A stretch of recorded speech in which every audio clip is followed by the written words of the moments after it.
जय हिंद dear student. Dalton law of the partial pressure पर हम लोग इस लेक्चर में बात करेंगे। इससे पहले लेक्चर फर्स्ट बायल्स लॉ हुआ था, लेक्चर सेकंड चार्ल्स लॉ हुआ है और लेक्चर थर्ड गैय-लुसेक लॉ हुआ है और लेक्चर फोर्थ आवोगैड्रो लॉ हुआ है। हमारे पास जो थर्मोडायनेमिकल वेरिएबल होते हैं वो प्रेशर होता है, वॉल्यूम होता है और टेम्परेचर होता है। हमने बायल्स लॉ में टेम्परेचर को कांस्टेंट किया, जो लेक्चर फर्स्ट है बायल्स लॉ। लेक्चर सेकंड में हमने चार्ल्स लॉ किया है और चार्ल्स लॉ में हमने प्रेशर को कांस्टेंट करके देखा कि क्या होता है।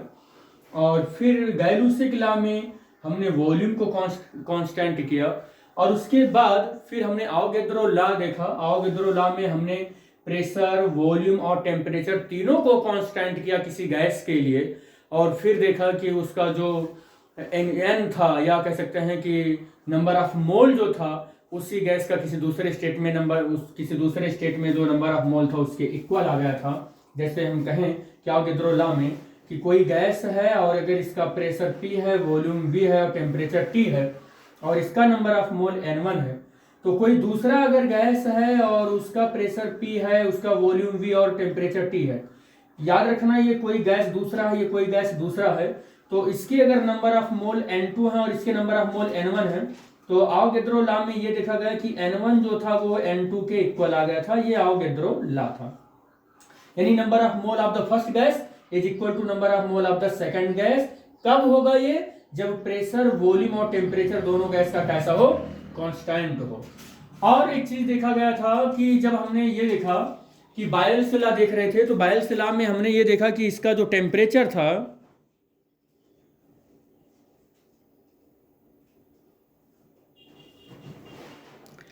इसका जो बायल्स लॉ में जब टेम्परेचर था तो टेम्परेचर को कांस्टेंट कर लिया था, टेम्परेचर को कांस्टेंट किया था, तो हमारा जो प्रेशर था तो वो वॉल्यूम के इनवर्सली प्रोपोर्शनल आ गया था। ये बायल्स लॉ था।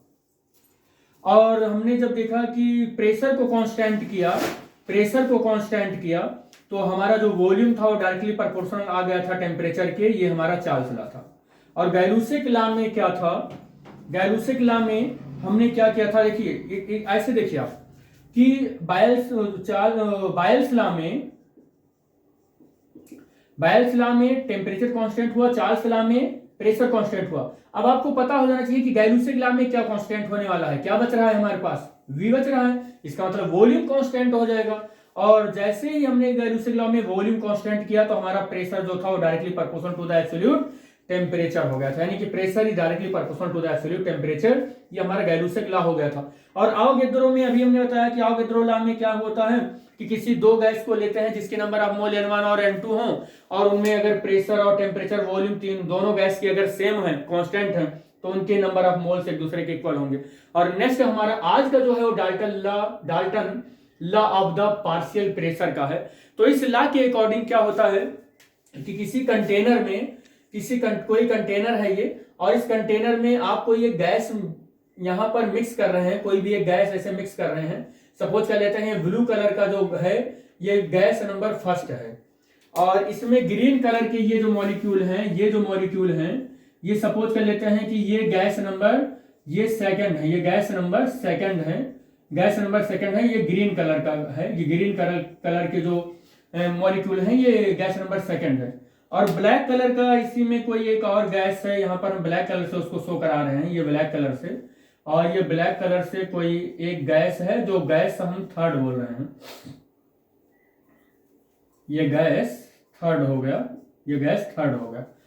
अब आपको यहाँ पर गैस फर्स्ट, सेकंड और थर्ड एक ही कंटेनर में यहाँ पर मिक्स कर दिया गया।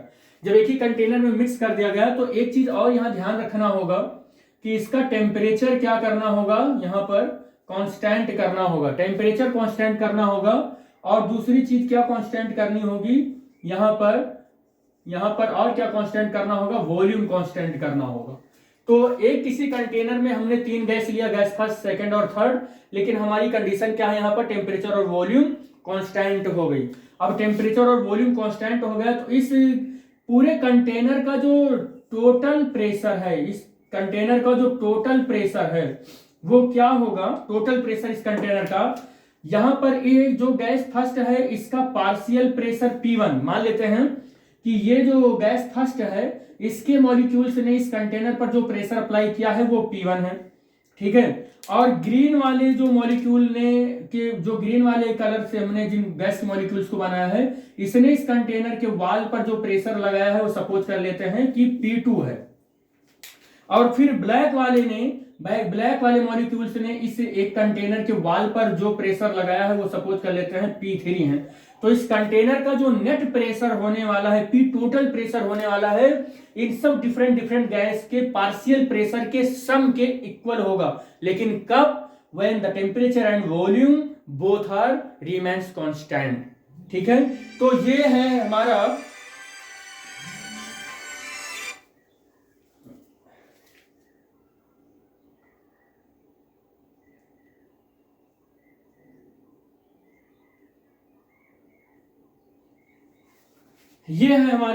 Dalton law of partial pressure.